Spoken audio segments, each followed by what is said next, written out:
ابن رجب رحمہ اللہ فرماتے ہیں فَأَمَّا مُقَابَلَةُ نِعْمَةِ التَّوْفِيقِ كَصِيَامِ شَهْرِ رَمَضَانَ بِارْتِكَابِ الْمَعَاصِي بَعْدَهُ فَهُوَ مِنْ فِعْلِ مَنْ بَدَّلَ نِعْمَةَ اللَّهِ كُفْرًا۔ ایک آدمی رمضان میں عبادات کی، روزوں کی، اعمال کی توفیق پائے، رمضان جیسا مبارک مہینہ اس کو نصیب ہو، اور اس کے بعد رمضان کے بعد، روزوں کے بعد، ساری نیکیاں کرنے کے بعد پھر جب رمضان ختم ہو جائے تو اس کے بعد پھر معاصی میں مبتلا ہو جائے، گناہوں میں لوٹ جائے، تو یہ ایسا ہے کہ جو اللہ رب العالمین سے نعمت لے اور ناشکری دے۔ یہ آدمی کون ہے؟ جس نے اللہ کی نعمت لے کر اللہ کو شکر دینے کی بجائے ناشکری دی ہے۔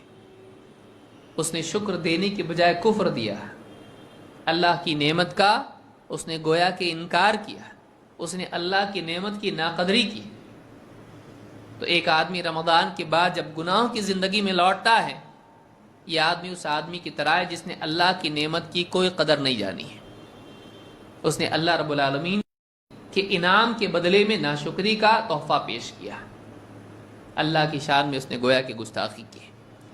کہتے ہیں فَإِن كَانَ قَدْ عَزَمَ فِي صِيَامِهِ عَلَى مُعَاوَدَةِ الْمَعَاصِي بَعْدَ انقضاء الصِّيَامِ فَصِيَامُهُ عَلَيْهِ مَرْدُودٌ وَبَابُ الرَّحْمَةِ فِي وَجْهِهِ مَسْدُودٌ۔ کہتے ہیں کہ اگر اس نے اپنے روزوں میں اس بات کا عزم دل میں کر رکھا تھا، پکا ارادہ کر رکھا تھا کہ رمضان کے ختم ہوتے ہی اور روزوں کے ختم ہوتے ہی واپس گناہوں میں لوٹوں گا، تو فرماتے ہیں کہ اس آدمی کے لیے اللہ کی رحمت کے اس کے روزے اس کے اوپر لوٹا دیے جائیں گے، قبول نہیں کیے جائیں گے، اور اس کے منہ پر رحمت کا دروازہ بند کر دیا جائے گا۔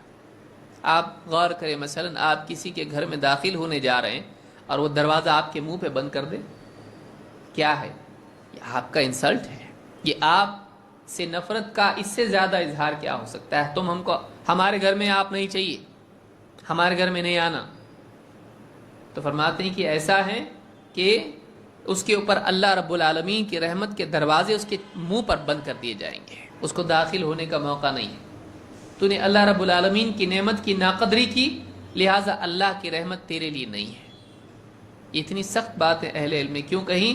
تاکہ ایک مسلمان رمضان کے مہینے کی ناقدری نہ کرے، اس کو ضائع نہ کرے، اس کو برباد نہ کرے۔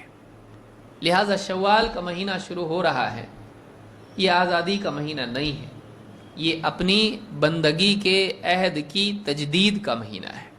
نئے سرے سے اے اللہ اب میں تیرا اچھا بندہ بن کر جیوں گا، جو ہو گیا سو ہو گیا ہے۔ رمضان میں میں نے کوتاہی کی، اے اللہ معاف کر۔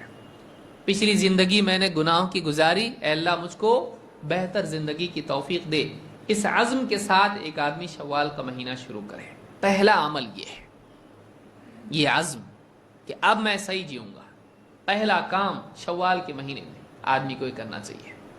تو یہ لطائف المعارف میں ابن رجب نے یہ بات کہی ہے۔